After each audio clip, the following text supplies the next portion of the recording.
My new watch is not working. It'll run for a little bit but won't consistently keep time. Now, I don't have any specialty watch repair tools. I'm using a SIM card puller to remove the watch straps, but I'm gonna make an attempt at this repair anyway. There's a specific tool to unscrew the case back, but a set of calipers will get the job done, and I'm not too worried about preventing scratches. The issue with this watch is that the winding pendulum doesn't spin freely. In a fully mechanical movement without any hand winding, the watch will wind itself as this pendulum swings with the natural movement of your arm. This one's pretty stuck, so the watch isn't charging itself. Now, I've done some work on watches before, but only on the outside, customizing straps and cases. In the past, I've made a few custom leather watch straps. I had a bunch of cheaper watches, but in the last few years, I've been diving into the world of mechanical movements. My first was this Seiko Field watch that I polished from a matte finish to more of a shine. Each of these watches represents a different period of my life, a different creative endeavor, with the latest edition representing my current endeavor of video making.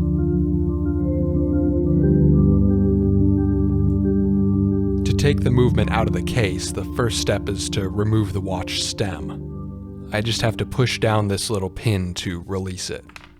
With the stem removed, the movement can just drop out freely. To take off the dial face, I'll have to remove each individual hand. Pulling them out is pretty easy, but replacing them is going to be finicky. With all the parts I'm going to reuse taken off, it's time to swap in the new movement.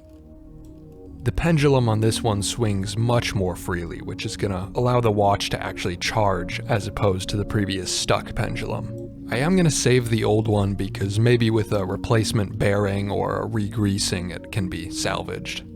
Now, when putting the hands back on, I need to make sure to align them properly. If I do it right, the day and date wheel should advance as the hour passes midnight.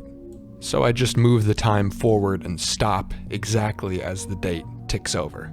This will be midnight, so I put the hour hand in position. Then I move the time forward to a different hour that's out of the way and place my minute hand. The hands were very thin and bendy, which I should have expected, but it was a little tougher to work with than I anticipated. If the hands are even slightly bent, they can run into each other and cause issues. But with the new movement happily ticking away, it was time to move on to the next modification. Now, this is where I might make a bit of a mess, so I put my nice new movement away in a safe place. I like to do most of my personal projects pretty haphazardly, scrapped together, a little messy, but in the case of this watch repair, I would like to do it at least somewhat correctly. Each of these watches mean a lot to me. The first represents a graphic design business I ran in high school and college. That was my first experience with turning a hobby into sort of a job. The second represents my next creative endeavor, taking the skills I learned and applying them to the tabletop gaming space, doing client work and starting to make my own game. And with the third representing my current dive into video creation and YouTube, I'd like to get it in a respectable working order without screwing too much up. Now, although I say that, that doesn't mean I'm going to do everything the right way. I bet you weren't expecting to see Forstner bits in a watch repair video. To replace the watch glass, I'm not gonna drill the glass out. I'm gonna make a jig to press the glass out. You can buy specialty watch presses. They're not even that expensive, but I figure it's basically just a circle and a hole.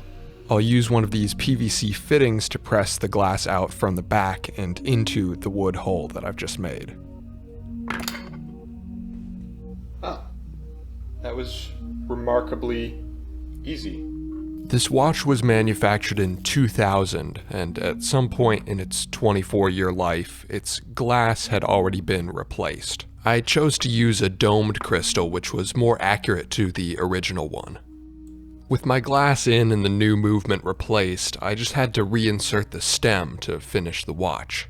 Now, this should be as simple as pushing it back in until it clicks, but that didn't happen here. Now, I had ordered these parts a few months ago, and it was at this point I realized this a hand winding movement? Kinda looks like it is. In the moment, I had forgotten what parts I'd ordered, and I actually didn't do the repair that I thought I did.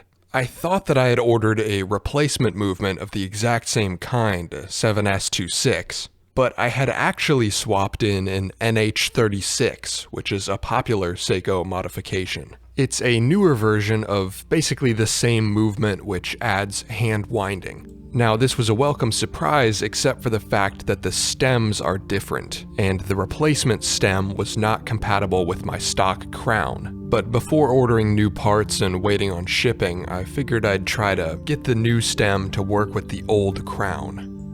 Usually you can trim the length of the stem a bit at a time to get it right, but since I'm fusing these things together permanently, I only had one real shot. This is because the old crown wasn't a universal screw-in type, it was pressed together. So after filling it up with JB Weld and putting my new trimmed stem in, I just had to wait and see if it would fit. Now I just pray that that is the right length. Luckily for me, my rudimentary measurements were pretty spot on, and my winding, day date, and time set functions all worked beautifully.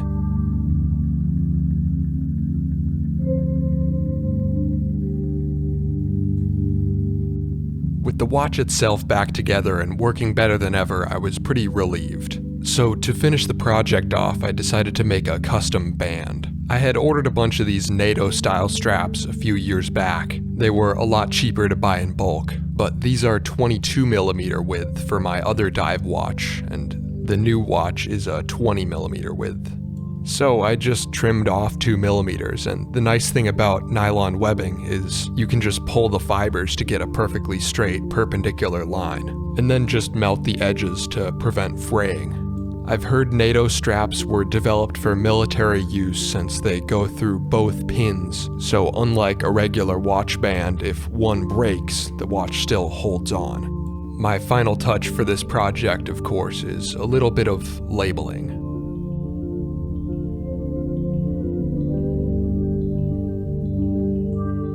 When learning a new skill or hobby, I like to start small and dive a little deeper with each project. When I first got into watches, I started with cheap ones, making custom straps, and when I got nicer ones, I dove a little deeper, polishing cases and things like that.